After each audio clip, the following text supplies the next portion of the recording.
Alors, chers amis, on a la chance d'être avec Primitive. Primitive, bonjour. Salut. On est ici à l'Arche, donc à Villerupt. Content d'être là. Tu seras sur scène dans quelques minutes maintenant, je pense qu'on peut le dire, hein, presque une heure. Ouais, c'est ça. Comment on se sent avant de monter sur scène? Bah, c'est à chaque fois la même chose. Il y a un petit peu de trac, du stress, de l'enthousiasme, beaucoup d'émotions. Mais au final, c'est quelque chose d'assez canalisé dans le fait que bah, on est dans l'action et voilà quoi. C'est un stress positif quoi. Ok.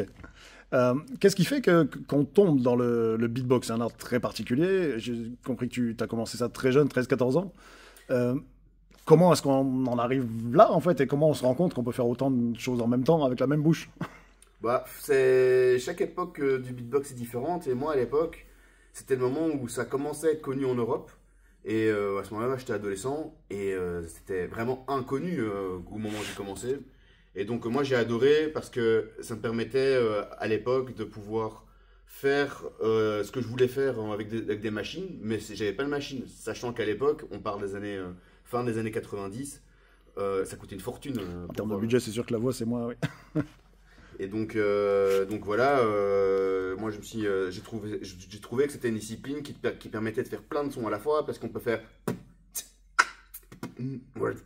en même temps des sons et parler.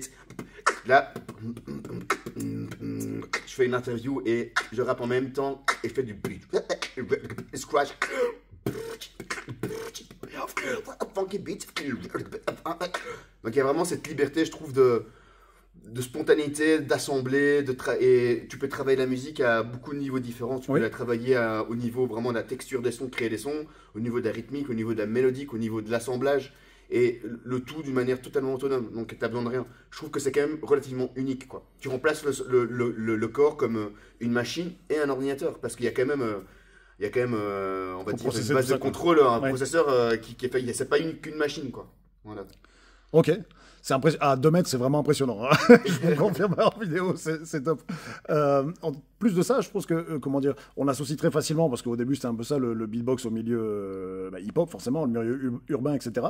J'ai entendu dire que toi, tu es peut-être plus du côté, à la base, électro, etc., et que tu t'ajoutes cette touche-là encore dans le beatbox de façon très particulière.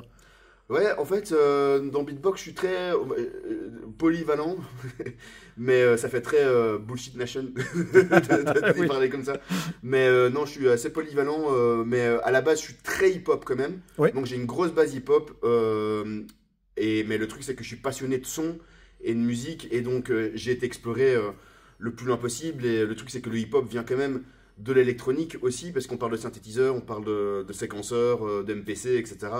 Donc à un moment donné, j'ai adoré l'électro, c'était même en même temps, et donc j'ai affiné ça beaucoup, et donc ça m'a permis d'avoir une signature très personnelle, dubstep, électro, minimal, un peu toutes les niches de l'électro, je l'ai fait quoi.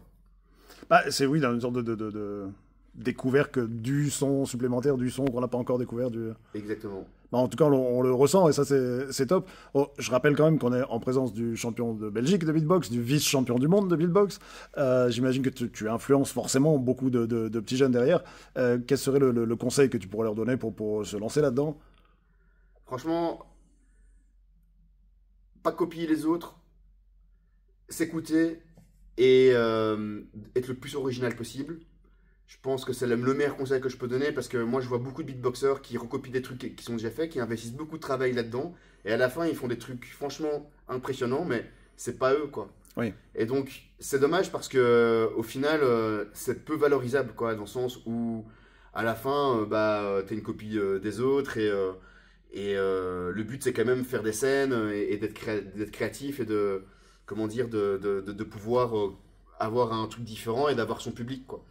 Donc c'est le conseil que je donnerais, d'être original et de s'écouter et de créer son propre style. Et ça, je peux pas leur dire quoi, parce que c'est à eux. C'est à eux de le sortir d'eux-mêmes, on est d'accord. Et en termes d'influence, toujours, dans l'autre sens, quelles sont tes influences à toi déjà en termes de musique, et peut-être en termes de beatbox aussi, parce qu'il y a quelques collectifs quand même.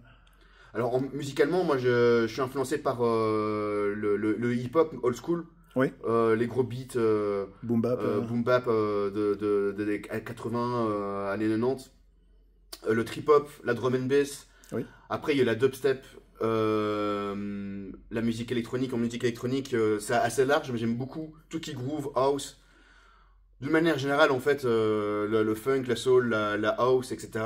Et le tout ponctué à ma sauce avec le beatbox. Voilà, j'ai pas donné de nom spécifique, mais c'est plutôt des tendances globales, quoi. Oui, oui, pas de souci, mais ça me va très bien, il n'y a pas de problème. Merci infiniment pour ces quelques minutes. Avec un grand plaisir. Merci.